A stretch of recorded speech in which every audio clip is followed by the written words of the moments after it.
Good evening, everyone, and welcome. My name is Charles Stang, and I'm the director of the Center for the Study of World Religions here at Harvard Divinity School.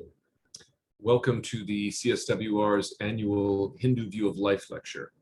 This annual lecture aims to address the current and urgent issues of our time from a perspective informed by insights and values arising from Hindu traditions, both of India and of Hinduism globally.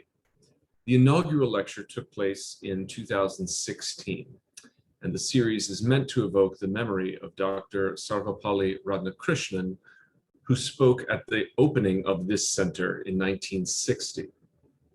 It's a distinct pleasure to welcome my friend and colleague, Dr. Sravana Borkataky-Varma, to deliver this year's Hindu View of Life lecture. She is a historian, an educator, and a social entrepreneur. As a historian, she studies Indian religions focusing on esoteric rituals and gender, particularly in Hinduism. As an educator, she's currently a lecturer here at Harvard Divinity School and also at the University of North Carolina-Wilmington, where she teaches introductory courses on world religions and higher level courses on Hinduism, Buddhism, religion and film, and history of yoga. As a social entrepreneur, she is the co-founder of a nonprofit called Lumen Tree Portal. Dr. Borkataki-Varma invests in building communities with individuals from various faith backgrounds who believe in kindness, compassion, and fulfillment. She received her PhD from the Department of Religion at Rice University. Her lecture this evening is entitled The Hindu Margins, Third Gender and Women Spiritual Partners. Thank you, Charlie, and thank you for the generous introduction and for this invitation. And thank you, everyone, for joining us today. So when Charlie called me, and this should be sometime, I think in January or February, and asked me if I would give the annual lecture on the Hindu View of Life, instantaneously, my thoughts went to whose view, whose life? In other words, I asked myself, who is a Hindu? Whose lives and which viewpoints is Charlie referring to? Do we have the same understanding of what may be our Hindu identity markers? This then led to another set of questions: which Hindu will I speak for today? And in doing so, who am I excluding? I identify myself as a hybrid Hindu, a term I came across in Hugh Irwin's writings. Further, I'm an insider with an outsider lens.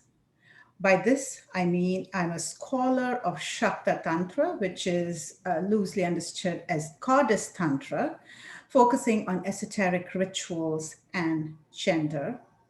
At the same time, I'm a practitioner. I was first initiated into the goddess Kamakya lineage sometime around the age of 8 or 9, and then took my second level Diksha, which is initiation, at about 14 and 15. For the 2 decades post my initiation, I was simply a practitioner. I had absolutely no idea that one day I would become a scholar of my own tradition, and my dissertation would end up being a sort of an autoethnography. I graduated in 2016, and over the last now almost 5 years, my deepest struggle has been around how do I write about my own tradition in a way where I critique certain ritual practices, codes, and rules, which are phallocentric for a large part, yet not reduce or be apologetic about them. As an initiate, I swore to secrecy, which brought up deeper questions on what I will make public and what will remain private. I finally arrived at a point wherein I continue to keep my vows, but not at the cost of subverting voices, especially the ones that are marginalized. The 2 groups of Hindu I will speak about today are people I care for very much. We meet when I visit India, which was as recent as 10 days back. We are Facebook friends. We live on our phones through the WhatsApp, which is highly popular these days. Yet the irony is that these very people live a life that is largely hidden in what I call the Tantra veil, an invisible and complex set of moral, ritual, political, religious, social, and gender codes that pushes for a large group of people to live a life of liminality. Allow me a few more minutes of introduction here. It is imperative to contextualize my agency in this very world of Goddess Tantra, because I'm often asked the question, how and why did I get access? I'm from Assam, a state in India globally known for its tea. I was born a Hindu, raised a Hindu, but it is not until the last decade and a half that I asked the question, who is a Hindu? My 2 classes here at Harvard Divinity School last fall brought forth fascinating conversations pertaining to our lecture today.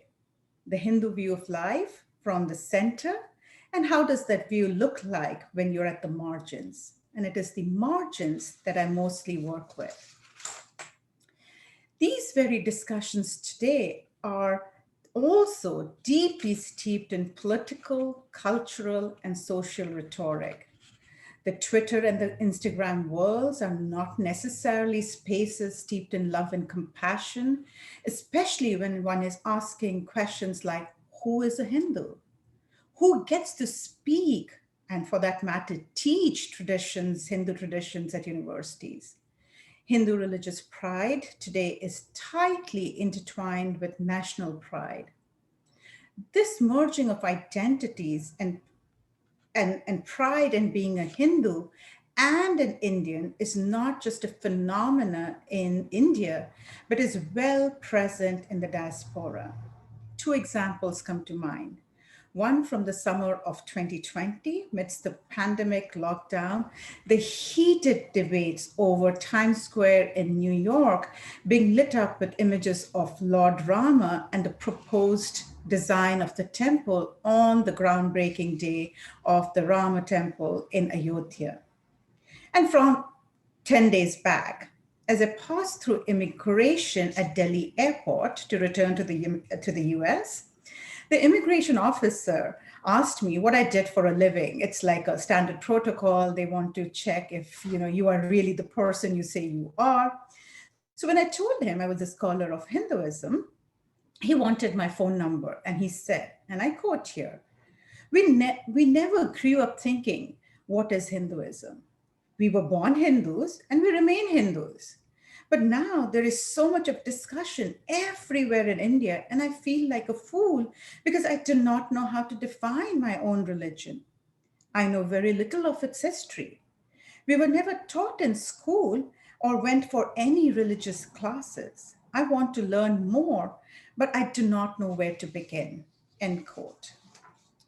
So I'm not here in support of a way of Hindu thinking. Today, I'll speak about Hindu view of life from the lens of the 3rd gender called Kinnars, colloquially called hijṛās, a pejorative term. The second group I will talk about are spiritual partners, in scholarship categorized as consorts. My research is primarily from 2 temple communities in India, Kamakhya, which is in Assam, and Tarapet in West Bengal. And it's important to mention that these are temple communities. These are not the temples you would find, the smaller temples that you would find on several streets or intersections if you have been to India, or for that matter, Nepal. In addition to being an initiate, I'm fluent in 3 languages, Assamese, Bengali, and Hindi, which helps me a great deal with regards to access into these tight-knit spaces. I've divided this talk into 3 subsections. I will begin with a brief overview of my usage of the term Tantra and Shakta Tantra, and then I will move to the 2 groups I want to speak for, the Kinnars and the spiritual partners. So let's begin. What is Tantra? The term Tantra is probably one of the most fiercely debated and still unresolved within academia as well as in the public arena. The modern day imaginings and understandings of Tantra are complex, and the roots, as one of my students here at the Divinity School aptly said last fall, it's unpinnable. And I love the term unpinnable, so I do have her permission to use it. The term Tantra stands for many different elements of Indian religions and Indian religiosity, and is widely used in Hindu, Buddhist, Jain traditions.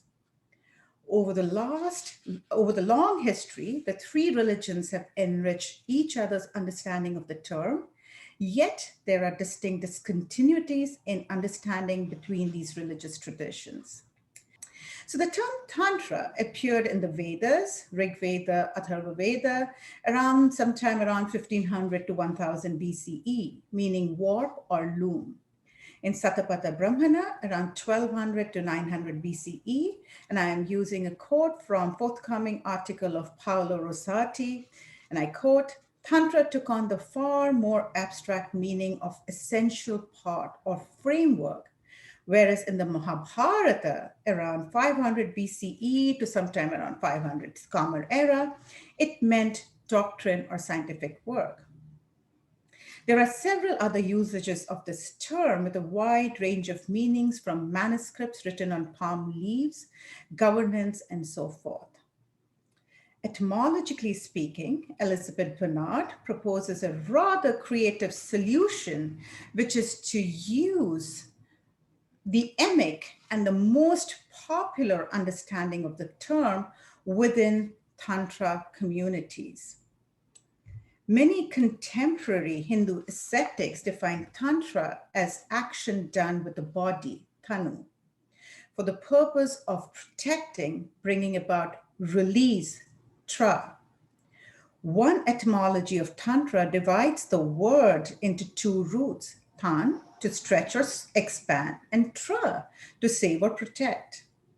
By combining these two roots, Tantra means the increase of methods available in order to liberate oneself from cyclic existence. Ideally, these methods should be efficacious and expedient.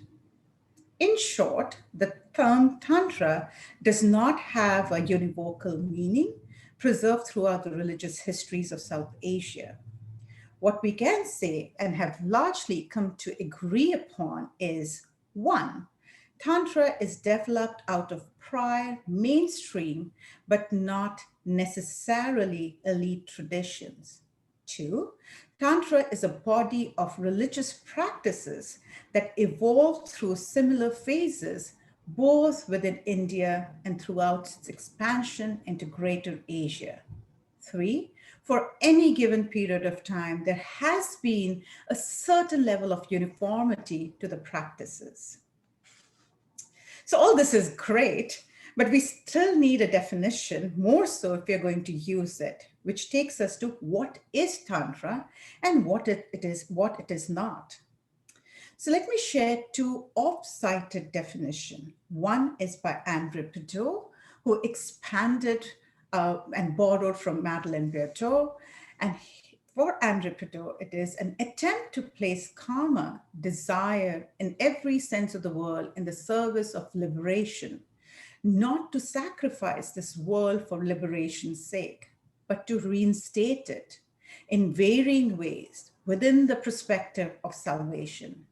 This use of karma and all aspects of this world to gain both worldly and supernatural enjoyments, bhukti, and powers, siddhi, and to obtain liberation in this life. Jivana mukti implies a particular attitude on the part of the tantric adept towards the cosmos, whereby he feels integrated within an all-embracing system of macrocosmic correlations. The second definition was proposed by David Gordon White. And for White, Tantra is the Asian body of beliefs and practices which, working from the principle that the universe we experience is nothing other than the concrete manifestation of the divine energy or the Godhead that creates and maintains the universe, seeks to ritually appropriate and channel that energy within the human microcosm in creative and emancipatory ways. So like my colleagues, I too had to either come up with my own definition or use a definition that applied really well to my work. So I chose the definition of not a very well-known scholar, Prem Saran. So for Prem Saran, and therefore by using his definition for me, Tantra is the term that stands for certain distinctive practices of a ritualistic and sometimes magical character. Example, the use of mantra yantra, meditation diagram, chakra, nodes on the central axis of the inner visualized yogic body, for example, the Kundalini, Shakti or female power that is visualized at the base of the yogic body in the form of a goddess of that name. These practices are used as means to reach the goal of either spiritual emancipation or of more mundane aims, mainly magical domination. So I'm gonna stop sharing my screen here. Next is the term Shakta Tantra or Goddess Tantra. In Devi Mahatmya, which is a 5th, 6th century text, portion of the Markandeya Purana, the ultimate reality in the universe is understood to be feminine. Devi is simply not the knowledge that sets one free, but also the great illusion, Mahamaya, that keeps one bound. It is only through the Devi's grace that one can act at all. In other words, Devi, which is the goddess, is the primary ontological reality. All exist through her body. She is the great deluder, and she is the one who redeems her devotees by incorporating them into the life divine. In short, she is the effective agent on earth, and cosmos is not masculine, but feminine. She is Shakti. Douglas Brooks refers to Chun Gordion's definition of Shaktism, which is well accepted by most scholars, as it encompasses many elements of that constitute the term Shaktism. So I'm going to share my screen again. Shaktism is defined in different ways. Sometimes it is incorrectly identified with the cult of female deities in general. It can be shortly characterized as the worship of Shakti, that is the universal and all-embracing dynamics which manifests itself in human experience as female divinity. To this should be added that inseparably connected with her is an inactive male partner whose power of action and movement the Shakti functions. It is therefore not enough to say that a Shakta worships the female as ultimate principle, nor is it correct categorically to say Shaktism is characterized by the use of the 5 prohibited substances. In the Shakta sect proper, the Shakti is the chief divinity. Although Shaktism is often divine also by means of typical ritual practices, it is advisable to restrict the use of this term for a worldview oriented towards Shakti, while Tantra should be applied to a conglomerate of ritual and yogic practices and presuppositions. While Gordion's definition is simple and encompasses almost all aspects of Shaktism, it is important to note that Gordian makes amply clear, not all Shaktas are tantrics. Similarly, there is no one understanding of the goddess. Visual representations, texts, and attributes such as gentle or fierce, benevolent or malevolent, mother or warrior, and so forth. Also worth mentioning is that a majority of these beliefs and representations are subject to geography, sectarianism, historical and political developments laced with Oriental imaginings. So I'll not spend more time in these two terms here because you've seen how I will be using Tantra and what is my understanding of Śākta Tantra. So let us now move to the two groups I'll be speaking about, the Kinnars and the spiritual partners. Who are the Kinnars? Kinnars are the same group of people who are identified as hijṛās in India. Hijṛās are a heterogeneous group of individuals. The LGBTQ+ and the various gender identities are not being currently used by this community. Since they operate under a homogeneous umbrella, hijṛās of yesteryears and Kinnars of today and possibly the future, I too am using it in the same manner. In other words, I do not and will not try to subcategorize them into different gender categories. Daniela Bevilacqua refers to Matthew Boisvert in a forthcoming article that the term hijṛā is associated with the Arab hijṛā, departure, the term which describes Muhammad's exile from Mecca towards Medina in 622 Common Era. The word hijṛā would then refer to a gender displacement, a movement whereby an individual shifts from being a male to female gender.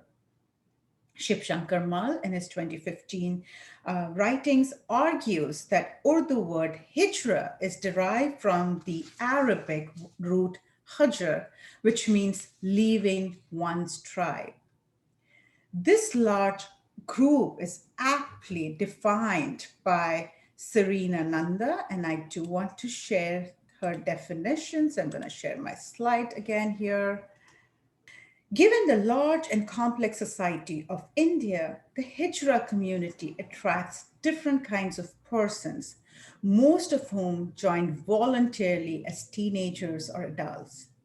It appears to be a magnet for persons with a wide range of cross-gender characteristics arising from either a psychological or organic condition.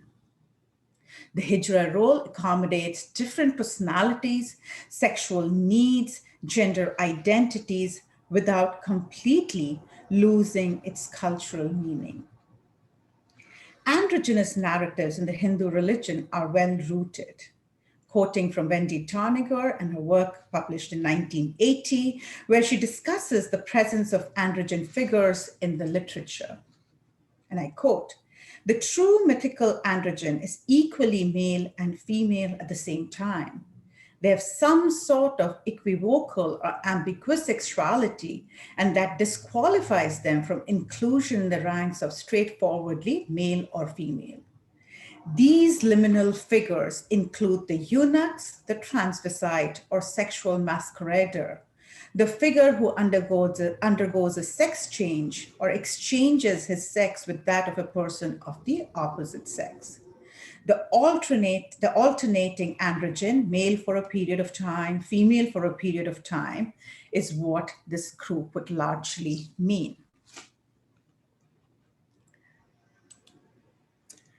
During my fieldwork, I often found the members of the community narrating stories from two epics or using Chaitanya as an example. Let me briefly share these. First one is from the epic Ramayana. Before going to exile, Rama told the males and females of Ayodhya to go back to their homes. But he did not include the people who were neither men nor women. They remained and waited for him to return. Post his return, he thanked them for their devotion and bestowed upon them the power of wish fulfillment. In other words, it is believed that the words of a hijṛā have the power of becoming reality. Hence, people fear their curse and seek their blessings. The second story is from the epic Mahabharata. The nymph Urvashi fell in love with Arjuna, but he clapped his hands over his ears when she propositioned him, for he said she was like a mother to him. Furious, she cursed him to be a dancer among women, devoid of honor, regarded as a non-man eunuch. But Indra, the father of Arjuna, softened the curse and made it valid for only a year.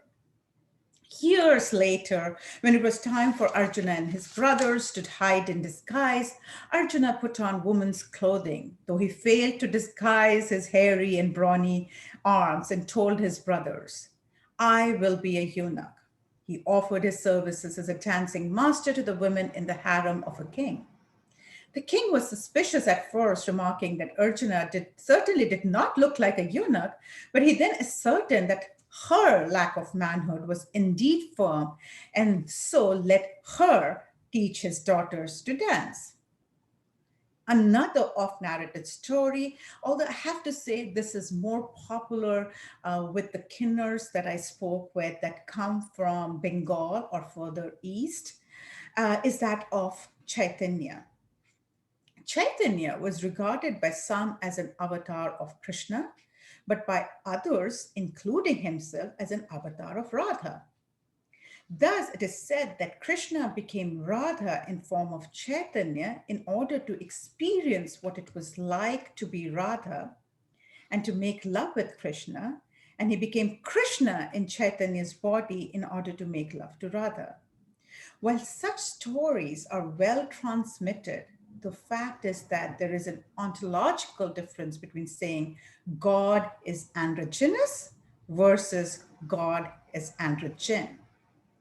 Further, as succinctly put by Ellen Goldberg, in the context of Ardhanarishwara, the status of male Shiva half is privileged by the title Ishvara, which then would be understood as God, Lord, or Master, whereas the female Parvati half, with whom Shiva shares his body, is simply designated as Nari, woman.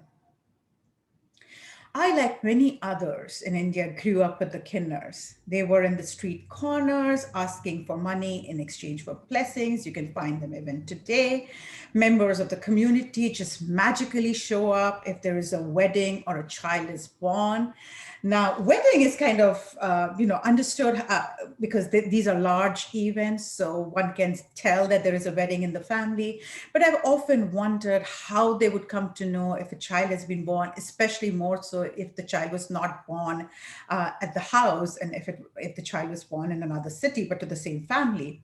Only then to know that they have an extensive network that they maintain with the ironing lady, with the drivers, with the security people, with the corner pawn and cigarette shops that are quite popular in India.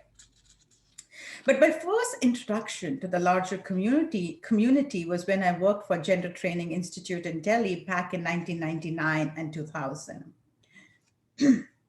We had won a large project to train and educate the members on safe sex and diseases that get transmitted through unprotected sex. It was only then that I entered a hijṛā household, although they operate more like what we would understand as clans.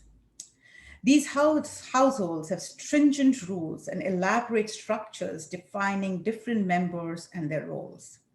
While I was very far from experiencing their roles in Shakta Tantra space, it was abundantly clear that the hijṛā commune functioned both as a residential as well as an economic unit. The units are run under very strict guidelines and surveillance, and while the members contributed both physically and monetarily, the collective household provided the members protection from law enforcement and from the larger society, who kind of treat them with a lot of scorn, and also a lot of times they're met with violence. Leaders of the commune are mostly Muslim, thereby a Kinnar must first convert to Islam, as documented by Gayatri Reddy in her work in 2005, while simultaneously accepting the Hindu goddess Bahuchara Mata as their Kula Devi clan goddess. It was during my PhD fieldwork that I noticed the relevance of Kinnars in the rituals, especially fertility rituals within the realm of Śākta Tantra. But even then, when I began my work, I started noticing them, but I had not really made any forays with regards to the community and getting access. This does not go to say that Kinnars are unique to Śākta Tantra.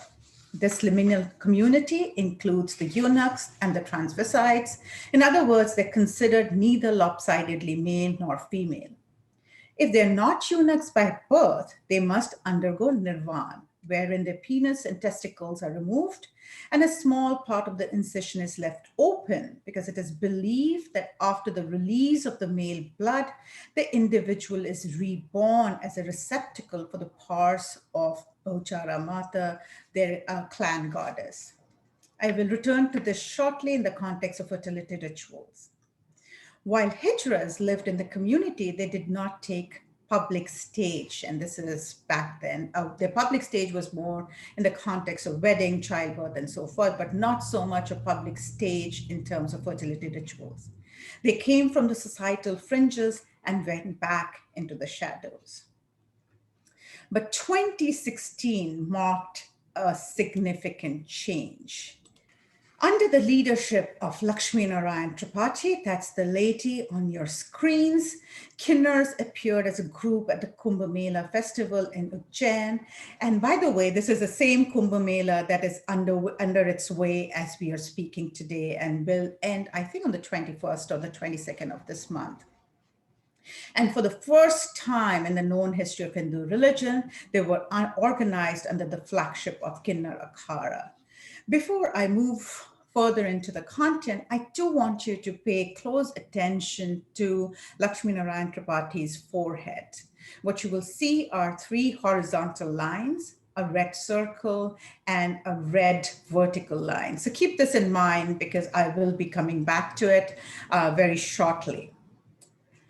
The Hindi term akhara means wrestling arena, from which akharya derives meaning master fighter, skilled maneuverer, or strategist.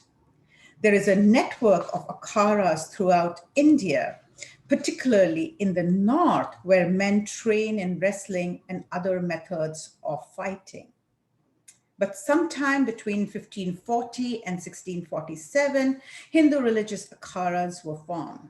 J.N. Farquhar in 1925 reported, based on anecdotes, that Madhusudan Saraswati, who lived sometime between 1540 and 1647, a well-known Vedanta philosopher, approached Akbar to seek advice on the protection of an order to which he belonged from harassment by armed Muslim fakirs. Long story cut short, the recruitment of Nagas into organized fighting units appears to have occurred around the same time, although it is unlikely to have been in response to attacks by the Sufis. The leaders of each akhara form what is known as Akhara Parishad. Until the advent of Kinnar Akhara, akharas were completely dominated by men. Think of it as radical, hyper-masculine, warrior ascetic groups created by ascetic groups for the consumption of men, created by men. Several attempts have been made by many female ascetics to have a woman akhara, but they have been unsuccessful and have been met with fierce opposition. So the formation of akhara marked the beginning of a new era in the lives of Kinnars. So here I'm going to share a video. It's about 2 minutes, but it is from 2019 when the Kinnar Akharas became formally Kinnar Akharas. So I'm going to share the video next. Prayagraj in Uttar Pradesh is all decked up to welcome devotees for Kumbh Mela, which is expected to be attended by people from across the country and more than 5,000 NRIs.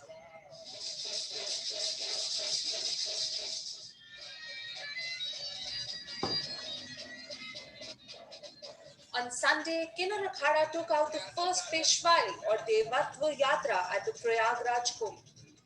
Thousands gathered to have a glimpse of this historic procession.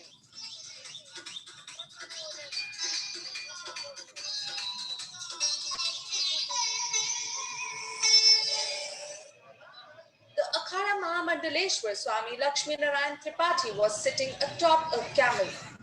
With Tripathi, hundreds of transgenders from across India participated in this Devatva Yatra.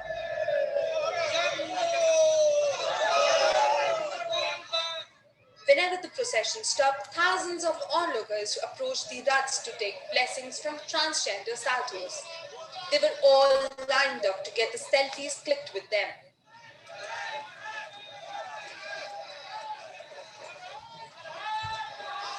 Akhada's Mahamandaleshwar claims to have adopted Sanatan Dharma. Tripathi has been fighting for the rights of LGBT community and also been a major part in protests and debates against Section 377. The Kinnar Akhada is yet to get recognition from the Akhada Parishad.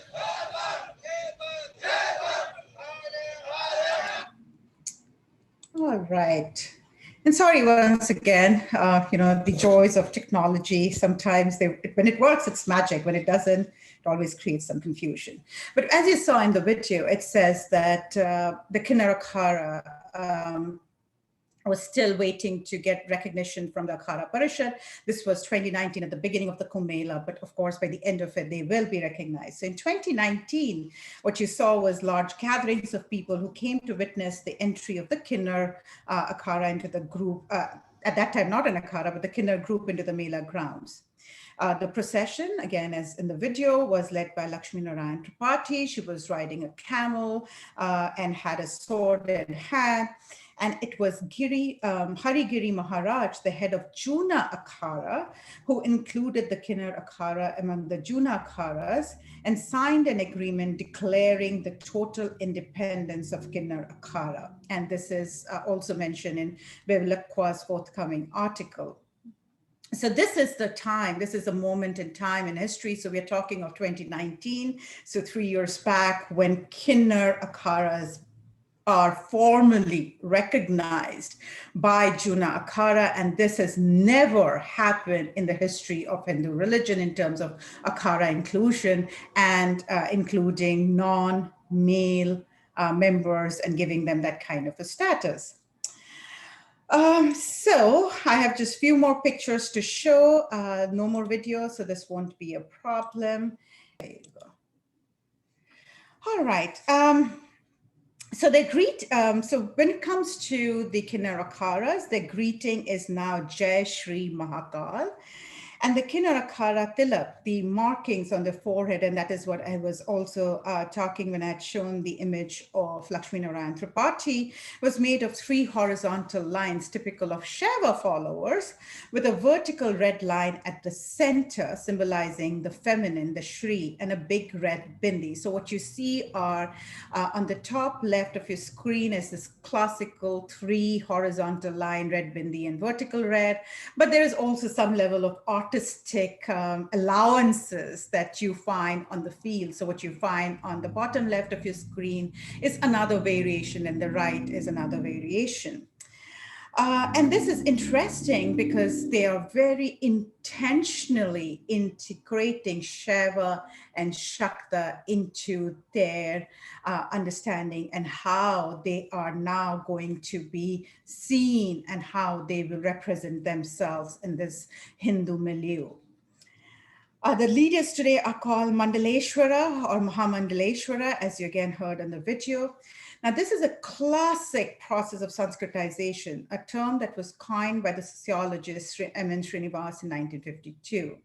Sanskritization is a well-known theory in the anthropological and the sociological literatures in India. Sanskritization is a widespread social and cultural phenomena that has occurred through the history of India and continues to happen, as we see with the formation of Kinnar Akhada and their identity marker and greetings. It was also in 2019 in Kamakya at the Ambubachi Mela that I met a large group of Kinnar Akhada members. With respect to antiquity, Kamakhya surpasses most of the shrines in Greater India and those in Eastern India. Most scholars agree that Kamakhya dates to the 8th century and continues to be one of the oldest and most revered of the early seats of goddess worship. This temple complex also epitomizes the retention of many ancient practices. The Shakta Pithas in general and Kamakhya in particular represent a complex interaction or negotiation between mainstream Vedic or Brahmanic traditions and indigenous elements from the pre-Hindu areas of India, as also mentioned by Hugh Urban in his 2010 work.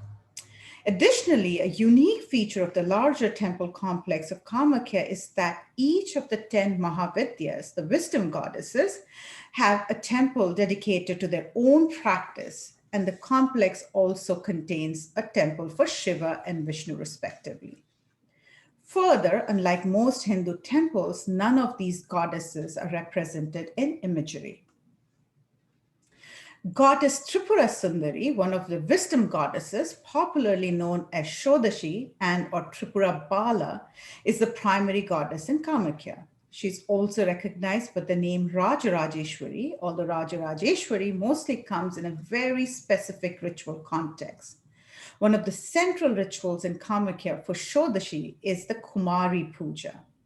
Textual references to the worship of Kumari Devi, that is the prepubescent girls, is found, and that's the image that you're seeing on your screen, for example, is from the Devi Bhagavata Purana. While the essence of Tripura Sundari as Shodashi in Kamakhya is kept in the exoteric, the essence as Rajarajeshwari is retained in the esoteric, mostly understood within the context of tantric rituals involving sexual fluids. Red being the female sexual fluid, white semen, the union of the two. Rajarajeshwari is primarily performed during Chaitra Navaratri, which by the way started yesterday and will end again, as I said, either on April 21st or 22nd, depending on time and date. There are several important festivals celebrated in Kamakhya, but one of the most unique is the Ambubachi Mela. Ambubachi is the celebration of the yearly menstruation of goddess Kamakhya. In 2016, it was estimated that 2.5 million people attended the festival, which number steadily growing every year. The temple remains closed for a period of 3 days since it is believed that the Mother Earth becomes unclean. On the 4th day, rituals are performed, after which the goddess regains her purity, while for 3 days, the goddess is secluded due to perceived impurity induced by menstruation. The prasada on the 4th day is distributed to the devotees in 2 forms: the menstruating fluid part of the body, in this case, water from the spring, which is red in color, small pieces of cloth, red in color, which was used to cover the yoni during the 3 days of menstruation. So while the goddess herself is impure due to menstruation, the fluid, menstruating blood, and the blood-soaked cloth are believed to be blessed substance, which encapsulates power and delivers protection to the devotees who either wear it hidden in a talisman or keep it in their home shrines. In other words, the goddess is impure, but the substance believed to be coming out of her body is pure. Since 2016, there has been a steady rise in the number of Kinnars that visit Kamakhya for Ambubachi. In 2019, there was a significantly large congregation, and at sunset, they would come out in procession dressed beautifully, and it was hot and humid, and I, if you look at my pictures, by the time it was about 4:35 p.m., I looked like a tomato. I was melting, but they looked gorgeous. They looked so beautiful, and they came out, and there was this beautiful procession. The crowds grew larger by the day because it's a 3 to 4 day festival. So, there are lots of people over those days to get pictures and watch the procession. while the crowds loved it, there was a palpable tension between the Kamakya Devas. These are the priests that are mediators between the devotees and the goddess, and the Kinnars. One Mr. Sarma called them charlatans and claimed that several of them were involved in sexual and criminal activities. Another Mr. Sarma was certain that the Kamakya Board of Trustees would act to ban them from coming to future Ambuvachi Mela. A third chirped in to openly mock them. He resented their popularity, which also directly translated into monetary gains, because when devotees would go to them to get their blessings, they would also give them some money. So, it was seen as an income loss by some of the priests in Kamakya. While most devotees, and I'm going to stop my screen here. So while most devotees sought the Kinnars for their blessings, I noticed patrons requesting them to perform fertility puja, which was rather fascinating. As I've written in several articles, fertility is central to Kamakya. It is, after all, the yoni that is at the heart of the temple. In 2019, early 2020, before the COVID lockdowns, and this March, when I was in India, I have documented some of these pujas and interviewed a few members of the community as well as the Mandaleshwaras. In reference to the fertility puja, the Kinnars perform for couples who do not have children. The Kinnar first invokes Bahuchara Mata, that's their clan goddess, and through her body, it is believed that the goddess gives a boon to the couple. The Kinnar performing the puja places one coconut, wheat, and rupees one rupee and 25 paisa, which would be like a quarter cent, but not equivalent, in the choli, which is kind of a bag made either of the scarf, the dupatta that the lady has put on her, or the end of the pallu, which is the end of the sari that is flowing. In return, the patron promises to make the goddess and thereby the Kinnars happy by offering puja if his wish is fulfilled. And of course, this involves a monetary and material gifts. According to one of the Mandaleshwaras, sometime between yesterday and April 22nd, and I tried to call them today, this morning, but I wasn't able to do so.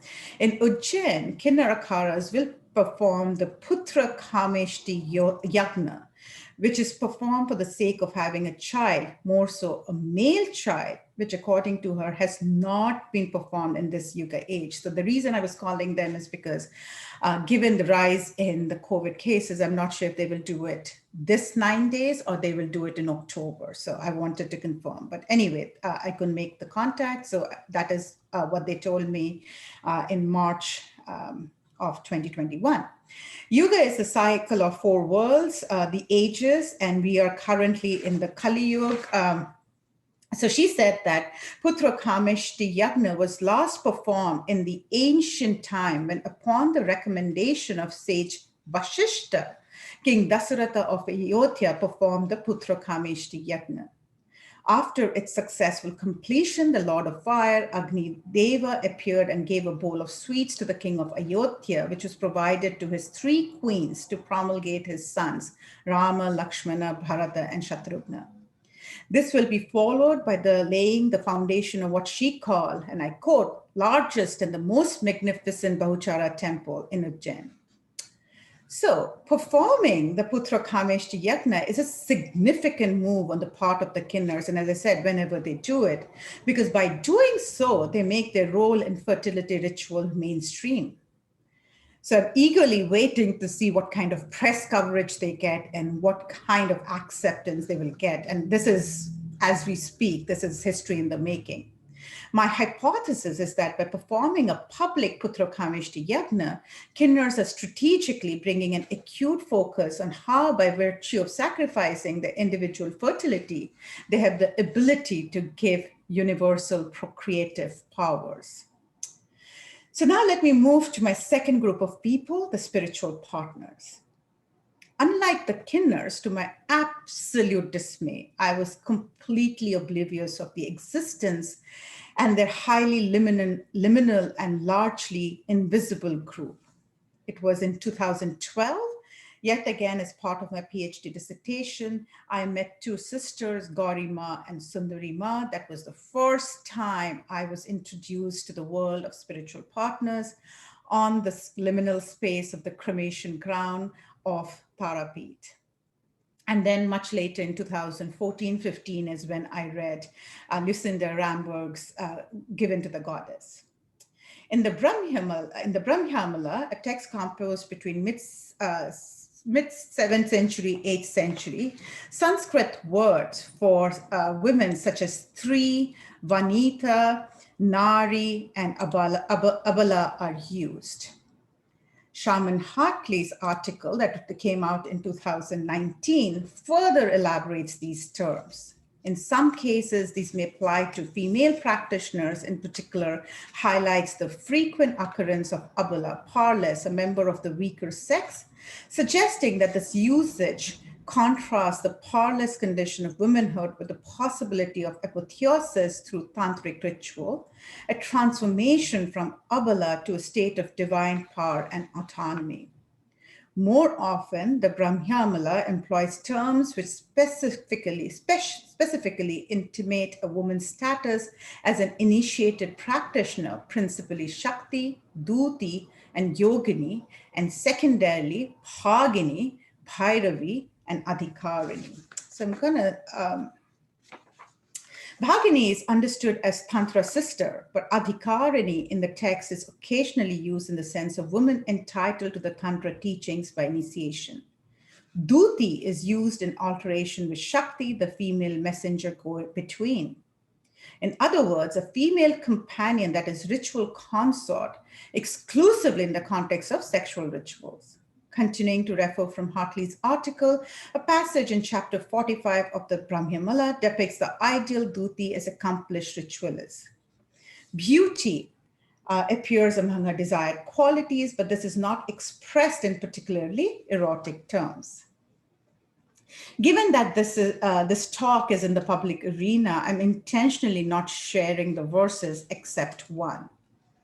Obtained by the command of the Guru, lovely, possessing the marks of auspiciousness, who has mastered the sitting postures, possessing great spirit, purified by the true essence of Tantras, devoted to the Guru, the deity, and her husband, unfatigued by hunger and thirst, ever steeped in non-duality, free of discriminative thoughts and lust, well-versed in trance, yoga, and scriptural wisdom, steadfast in the observances. After obtaining her, a man of great wisdom should practice what is taught in this ritual manual.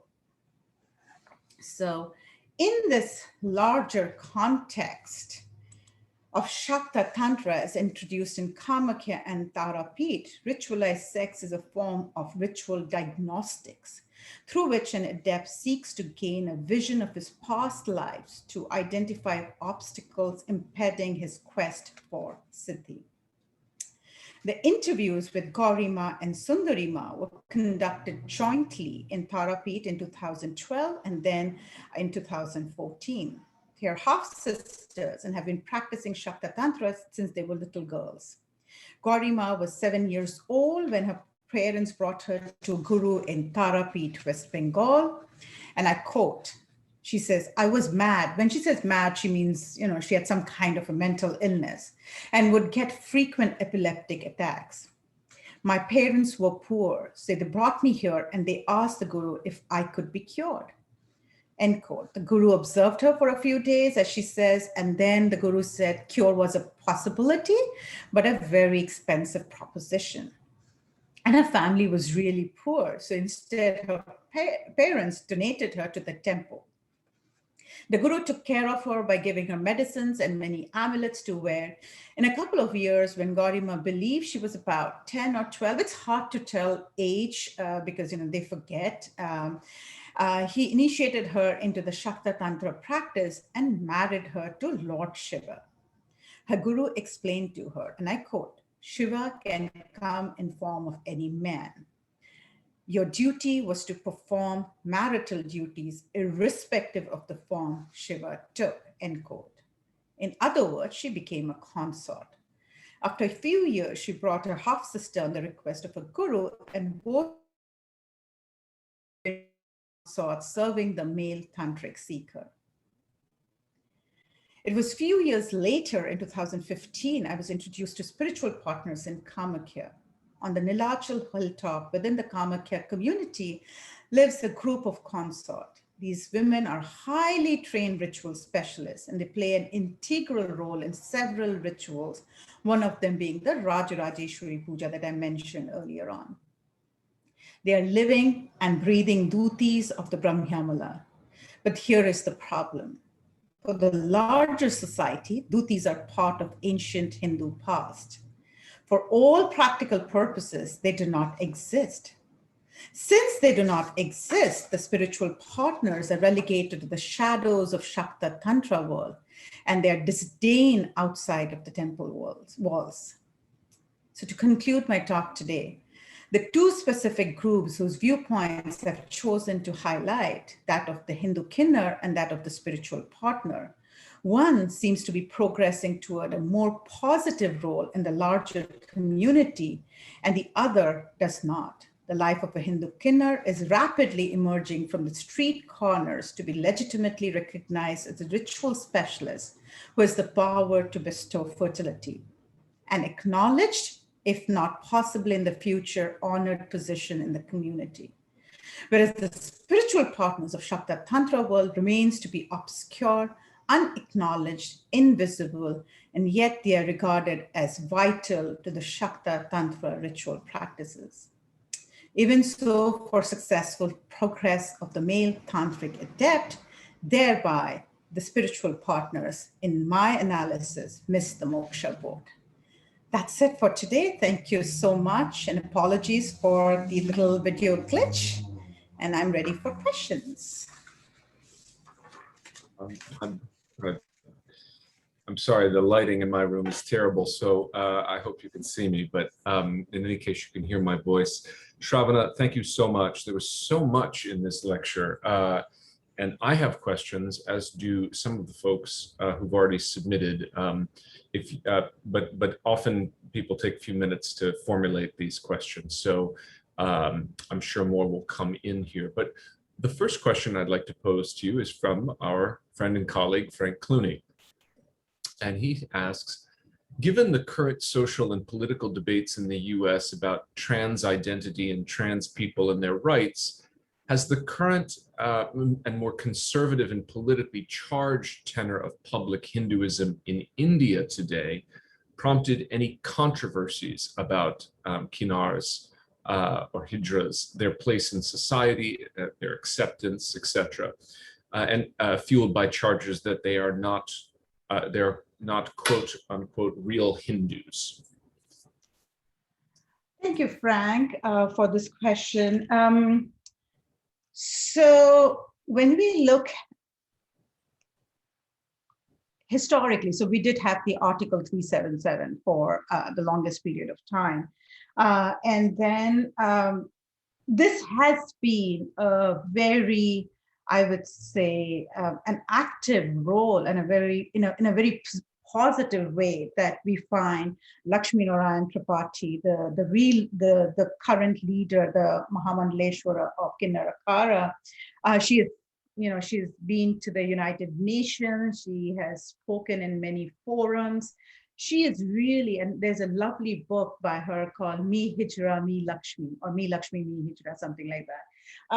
And it really, what we are seeing, and it's new. It started really in 2016, but truly became an akhara in 2019. 2020 was the pandemic. So, we're kind of talking about 2-3 years. But what we are seeing is, at least in the ritual space, the akharas, there is, of course, a lot of tension between the priests and the akhara, the Kinnara akharas, but at least in the ritual space, what I have seen in the last 3-4 years is definitely a larger acceptance of the Kinnars. They are not necessarily being seen with that kind of scorn, but not every hijra becomes part of the Kinnara Kala. So that's another thing to keep in mind, because these akharas are very stringent with their rules. They're really strict, even to a point of who will speak to whom. I mean, they're really controlled. So not everybody wants to live in that kind of a controlled environment. But so you still have a lot of the hijras on the street corners begging and so forth. So you still have them, but I think that it's shifting, and because again of the Juna Akhara giving the legally making Kinnara Akhara, I think that kind of lack of respect is going away, and I have seen more acceptance than rejection. So I see a lot more positive direction that they're working. And there's another, which I didn't want to get into in this, is also the kind of identity they're creating for themselves.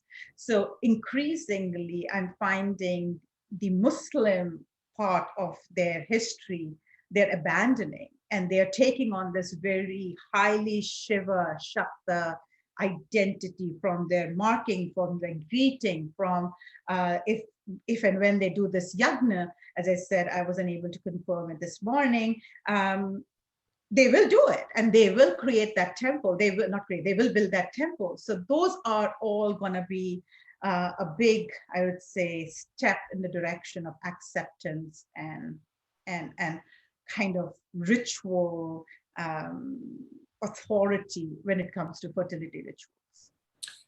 I want to follow up on that point about the conversion to Islam, because you mentioned that, and I didn't quite follow it, and one of the questions pertains to it as well. Could you just explain for us again what is at stake in, or the logic behind Kinnars needing to convert to Islam? Did I understand that correctly? And I suppose that also connects to this question of whether and how they are viewed as Hindu. As you're saying, some of them are shedding that identity of being Muslims. So could you help us understand that better? Those of us for whom this is entirely new.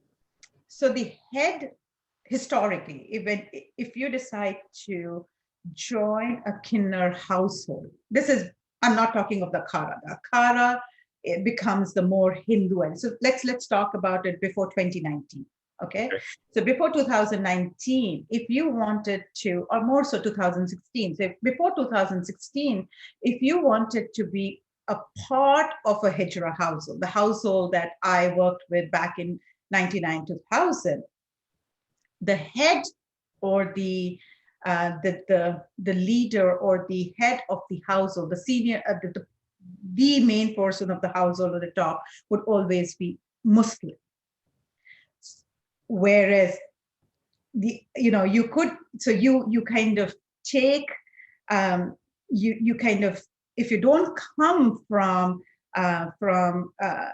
Muslim, from Islam background, you would then also take on the Islamic vows. So you do become Muslim. At the same time, you also take Bahuchara Mata, the goddess, as your clan goddess. So it was a very syncretic relationship.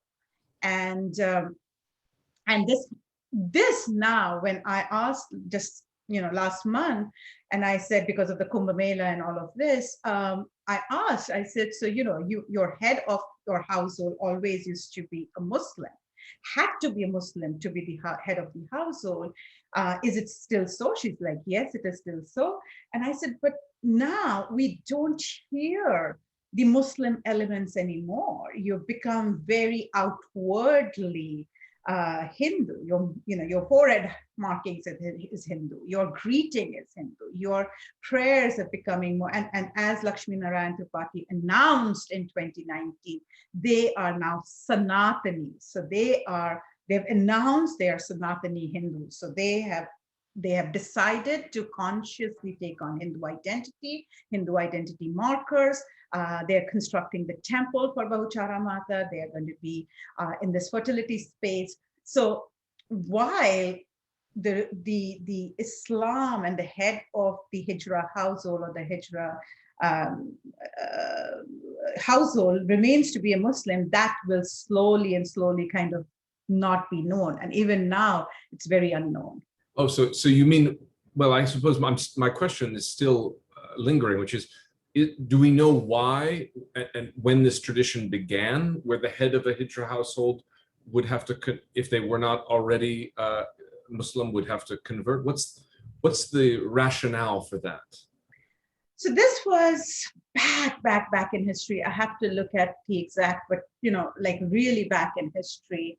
And Farooq, the 19, where he also documents these akharas back in history, and I have to look at the date. But essentially, the hijra community was a synthesis of Islam and Hindus, and for reasons some known, some unknown, the head of the hijra household was always a Muslim.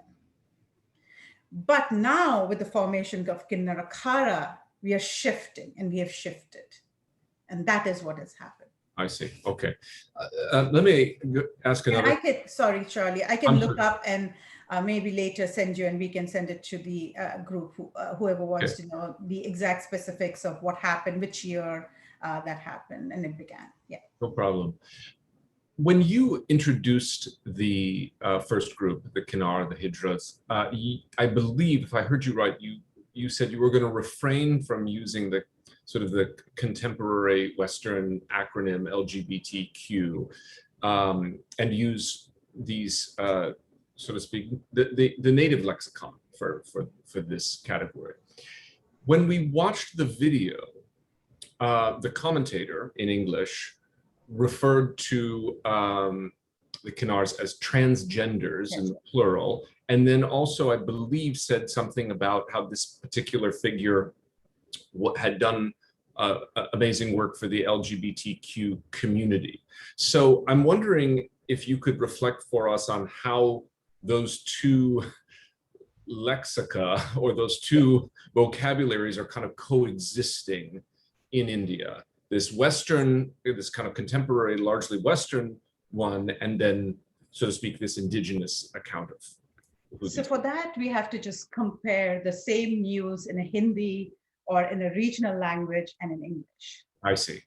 So when the same news is played in English, there is, and Lakshminarayan Tripathi is, of course, very well versed in, I don't know if well versed or not, I mean, but she's versed. She knows very well the different categories, and she clearly has made herself, has informed herself of these categories. So from time to time, when she's speaking in English in the United Nations and so forth, she does use sometimes transvestites, and she would use the LGBTQ as LGBTQ. But where the reason why I am not comfortable using it, because everybody that I asked on the ground, they didn't know what and how do you differentiate between LGBTQ, right? They didn't know. They were like, we are hijras, and that's it, right? So for them, they're hijras, and it's this very homogeneous category of hijras, and that is the reason why I feel ill at ease to then say, okay, X is transgender, Y is this, Z is that, because they're not using it. Mm-hmm. Mm-hmm. Okay, I'm going to combine two questions, both of which have to do with the spiritual consorts. So forgive me, this might be a little rough because I'm paraphrasing, but as you described it, Lord Shiva can show up in the words of the priest who welcomed that or who initiated that girl into her role as a spiritual consort. He explained to her that Lord Shiva can show up in the form of any male. And the question that follows from that is, what makes these men Shiva? And do the consorts have any opinion on their duties to Lord Shiva? That connects up to the second question, which is, do you regard the spiritual consorts in Shakta Tantra as consenting to the sexual rituals? Or is it typically circumstances like the ones you described, poor family looking for a cure, that forces them into this condition? So I suppose there's a question of, to repeat, like the criteria. Are there criteria by which men can be seen as Shiva, or is any man who appears, so as for these sexual rituals, are they regarded as Shiva? And then the second is about the circumstances and consent. So I'm going to answer in the reverse order. Please. Choice, consent. I've come to understand them to be far, far more problematic than how we see choice and consent sitting in the United States and also in urban India. Choice and consent is very, very different in the worldview where you are seen, where you understand. It's almost like, I call it the socio-cultural DNA. When your socio-cultural DNA drives a kind of understanding that it has immense amount of impact on your karma, on your rebirth, on what will happen in the future, not just for you, sometimes for your entire kinsmen, for your entire family and so forth. The concept of choice and the concept of consent becomes very, very, very different. So we have to consider that. How are we defining choice and consent? Choice, rather.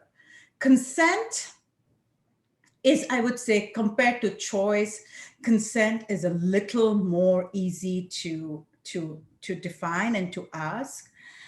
Yes, it's not like they're, yes, they can deny someone. So it's not like, it's not like when she was young, her guru said, any man who comes, but who will bring that man? The guru will bring the man, right? So it's not like, anybody who has access to these consorts are very, very protected by the temple community. So it's not like anybody and everybody has an access. So you have to be on this path. You have to have taken initiation. Chances are you will have to have same guru, or there is some access to these tightly knit communities where also it's not for mundane purposes. And that's another thing we somehow miss when we look at ritualized sexual acts, right? So it becomes very like, it is not for procreation. It is not for pleasure. It is not for any sort of, meaningless activity. Ritualized sexual acts are very, very significant purposes. They're introduced in the path for very specific reasons. There's a lot of training that is involved, which involves a ton of bodily practices, as well as you saw in the description I showed, as well as breathing techniques, as well as the whole thing, why you're doing it. So it's not like I'm saying, and if that's what it came across, let me stand corrected. I'm not saying Shiva comes in many forms, as in any man. Mm-hmm. It has to come through this rubric of Shakta Tantra, of initiation, of guru, of going through years of practice where you may have reached a point where the guru would say, okay, you need to experience this, or you need to learn this. For learning this, for this purpose, you need a sexual partner or a spiritual partner, and that's when they're assigned. So that's how it works. Shravana, I wonder if you could spend a little bit of time reflecting on the connections between these two groups, because I, for one, missed that. I mean, most of your presentation was on the Kinnar community, and then a briefer treatment of the spiritual consorts. Now, I take one of your points to be obviously that any account of what the Hindu view of life is, you have to choose which Hindus you're talking about, and you're highlighting these two marginal communities, in some cases invisible or nearly invisible communities. But what connects these two communities other than their marginality? Rituals. Rituals, okay. And even within rituals, it is the rituals, either on one side, it is the rituals that bestow fertility, or rituals rituals wherein the female bodies are instrumental in accessing some of the sexual fluids that are extremely essential for recognition of those masculinity and femininity within an individual is extremely essential, because in Tantra, the body is no longer rejected. In Tantra, body becomes central. We're talking of Jivana Mukti. We're talking about Mukti in this lifetime, liberation in this lifetime. So the physical body that we're looking at is no longer rejected. And therefore, comes the yogic body and so forth. So it's the ritual that connects the two. But the argument I'm making, and what I wanted to showcase from the Hindu view, and both groups are Hindus, is that the Kinnars, because of how they have taken on a public space, they are the spiritual partners, because for all practical purposes, they don't exist. Nobody talks about them. When you don't talk about them, there are no akharas protecting them. There is no laws protecting them. How do we protect? How do we ensure minors don't get? How do we, protect children? None of that is being ever discussed because they don't exist. So if you go with they don't exist and that they existed in the historical past, that's a group of Hindu, largely women, largely female, largely girls, who are then completely in the shadows of the Hindu life. Maybe we have time for at least one more question, and I'm going to combine two, and both of which have to do with colonial legacy.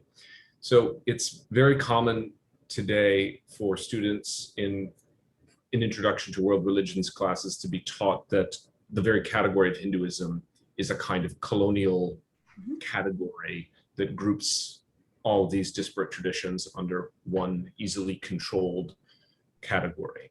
And I'm wondering if you could comment on the utility of the category of Hinduism for your own work, but generally, but also specifically in this case, how were these two communities, how has the interpretation of these two communities, the Kinnars and the spiritual consorts, been shaped by colonial observers and their legacy?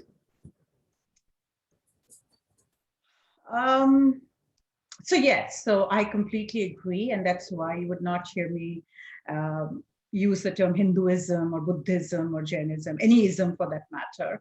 And that's why I specified very clearly that it is Shakta Tantra. And even in Shakta Tantra, I only work in the east of India, which is West Bengal and Assam. How the ritual space, the scriptures, the practices that are followed in that part of India, if I were to take it down south and I map it to the Sri Vidya tradition, it would sometimes look like North Pole and South Pole.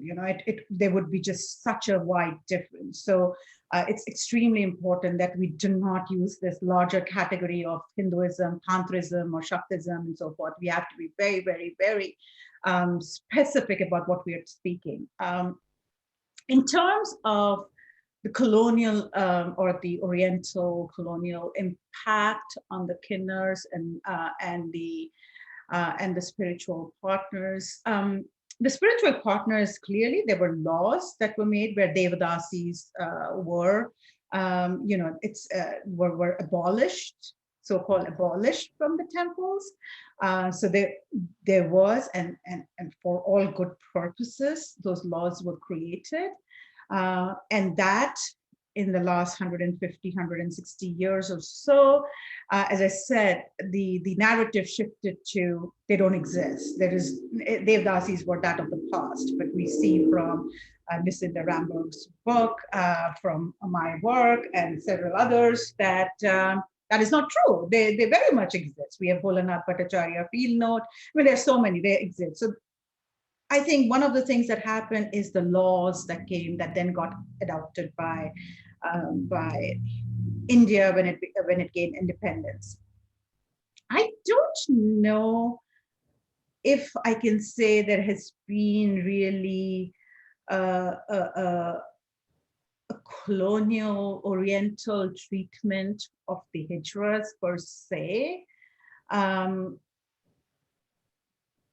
I don't know. I mean, I'll have to look into it. I don't know if I can, I can talk from the law standpoint, but I don't know if I can really use that lens to say that because of these lenses, because of these orientations, the hijras became hijras and were treated the way they were. I think they were treated for multiple reasons. And I think a lot of it came from within the Hindu tradition, came from what happened with status of women, for example, through a very long history of Hindu tradition. So I think with the status of women, the non-man, the non-woman just got even more pushed to the bottom of the pile. So I think Hindu religions for the longest period of time became the religion for men, written by men, for men, consumed by men, and so forth. Women were part of it, but they had a very specific role, and so I think that's what I would want to, I guess, conclude with. But I'll have to look. I'm not so sure about the Oriental treatment of the hijras. Okay, well, we are at 6:30, and I want to say thank you for this fascinating lecture. There are many, many more questions left unasked and comments. So, and I want those of you who have posed those questions and comments to know that we will share those with Shravana. Although Shravana, you don't have any obligation to write them back, but just so you all know what questions and comments your lecture has posed. And but in the meantime, Shravana, I want to once again thank you for this fascinating presentation, and thank you all for joining us. And please do look out for the next event at CSWR, which is next week. I think we only have 2 more public events this semester, so I hope to see some of you there. Thank you, Shravana. Thank you. Thank you, everyone. Be well. Take care. Bye-bye.